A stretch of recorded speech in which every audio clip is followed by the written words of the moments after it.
Au sommaire de cette édition, secteur privé, ce mardi s'est tenu un point de presse sur la revalorisation des salaires des travailleurs à Abidjan. Et puis en Côte d'Ivoire, dans le sud-ouest, le Conseil régional adopte un budget modificatif de plus de 43 millions de francs CFA. Bonsoir à tous et merci de vous informer sur Business 24 Africa.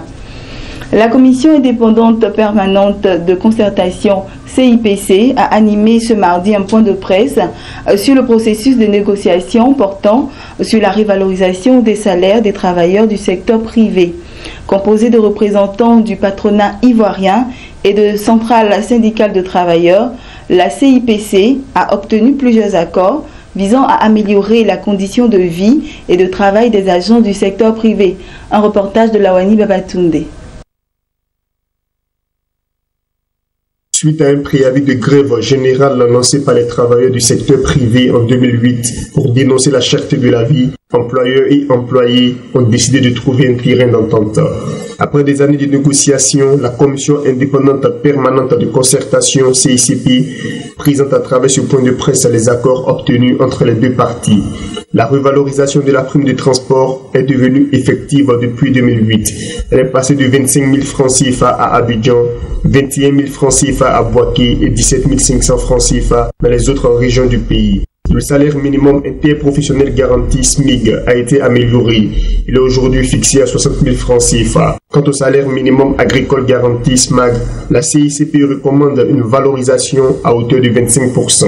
Le barème des salaires minima catégoriels conventionnels de 1998 a lui aussi été revalorisé comme l'a souhaité la CICP. Je voudrais remercier d'abord les travailleurs de Côte d'Ivoire, en tout cas ceux dont les syndicats sont membres de la CIPC, d'avoir fait preuve de maturité et de responsabilité en admettant que les choses aillent doucement et qu'on arrive petit à petit à des accords, et je leur ai gré d'avoir permis cela. Quant aux employeurs, je leur demande de continuer à être des entreprises citoyennes. Elles ont bien accepté d'améliorer la vie des travailleurs de leur entreprise, qu'elles restent mobilisées pour que nous puissions demain faire en sorte que ces travailleurs-là soient des gens heureux. Au total, 20 secteurs d'activité sont actuellement concernés par ces accords. Les secteurs maritimes, aériens, de l'insalubrité et du nettoyage ont été appelés à tout mettre en œuvre pour finaliser leurs discussions sous l'égide de la Commission indépendante permanente de concertation, avant la mise en marche de la procédure permettant la prise en charge d'un arrêté d'extension par le ministre en charge du Travail. La Commission indépendante permanente de concertation CICP a été créée en 1996 par la volonté des dirigeants du patronat et des centrales syndicales des travailleurs. Elle a pour mission de traiter sans exclusive les problèmes d'intérêt commun ou spécifiques aux employeurs et employés, membres des organisations représentées au sein de la CICP. Toujours en Côte d'Ivoire, et nous nous rendons cette fois-ci dans la région de l'Anawa, où le Conseil régional de l'Anawa a, lors de sa session ordinaire organisée lundi dernier, adopté son budget modificatif numéro 1 de l'exercice 2015 d'un montant de plus de 43 millions de francs CFA et son cadre organique des emplois. C'était à la Maison des Jeunes de Soubré, en présence du secrétaire général de la préfecture, des directeurs et des chefs de service de la région de l'Anawa. Suivant le compte-rendu de notre correspondant Mamadou Koné et Jean-Paul Adomon.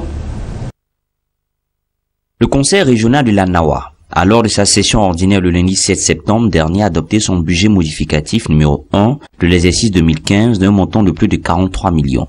Et son cadre organique des emplois. C'était à la Maison des Jeunes de Soubré, en présence du secrétaire général de la préfecture, M. Swalio Soumonro, des directeurs et chefs de service de la région de l'Anawa. À l'ouverture de cette session, le directeur financier du conseil, M. Okoma Jean Gétem, a tenu faire l'historique de ce budget modificatif de l'exercice 2015, qui selon lui est une recette additionnelle. Et à l'entendre, dans ce cas présent, il y a eu des mandats qui ont été édités et qui n'ont pas fait objet de paiement pour certaines raisons dans le cas du conseil général à l'époque. Aujourd'hui, il est question de reverser ces recettes de 43 450 000 francs CFA à la nouvelle entité qui prend la relève, notamment le conseil régional. Ce sont ces 43 millions que le président du conseil, M. Alain Richard Donvaï, en tant que coordonnateur, se propose de répartir sur certaines rubriques budgétaires soumises à votre analyse. C'est ce qui justifie la tenue donc de cette session. Suite à ces explications du directeur financier appuyé par un tableau de répartition du dit budget modificatif, les conseillers l'ont adopté à l'unanimité. Idem pour le projet de modification du cadre organique des emplois du conseil régional présenté par le directeur général du conseil. Mais avant l'adoption du budget modificatif numéro 1 de l'exercice 2015, le président du conseil régional, M. Alain Richard Donvaï, a tenu à faire certaines clarifications pour faciliter la compréhension des conseillers. On n'aurait pas pu faire de budget modificatif et reporter les 43 millions de francs CFA l'année prochaine pour les récupérer. Mais le président de la République a demandé que le travail ne s'arrête pas à cause de la pré-campagne et la campagne. C'est pourquoi j'ai demandé de les mettre en budget modificatif pour qu'on puisse les utiliser cette année au risque de les perdre, a-t-il expliqué. Il a par ailleurs annoncé le financement de 371 projets en faveur des jeunes de la région par l'agence Emploi Jeunes et de la mise à disposition d'un bloc opératoire promis par le président de la République lors de sa visite d'État dans la région. Reste à aménager l'espace pour recevoir ce bloc opératoire qui sera un véritable ouf de soulagement pour nos populations, a-t-il indiqué. Et rendons-nous au Maroc à présent. Sachez que Mohamed El Ketani, le président directeur général du groupe marocain Attijari Wafa Bank, estime qu'il faudra absolument relancer la demande des crédits au sein de l'économie marocaine. Pour ce faire, le groupe a adopté une politique de proximité.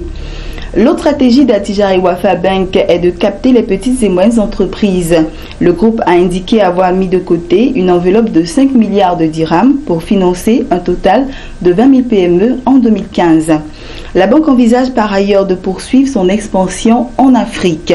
Dans ce sens, elle a annoncé l'ouverture de nouvelles filiales au Bénin, au Tchad et au Cameroun, où elle est déjà actionnaire de la société camerounaise de banque. Il faut noter qu'au premier trimestre 2015, le bénéfice net consolidé du groupe a atteint 2,3 milliards de dirhams en hausse de 2,2%.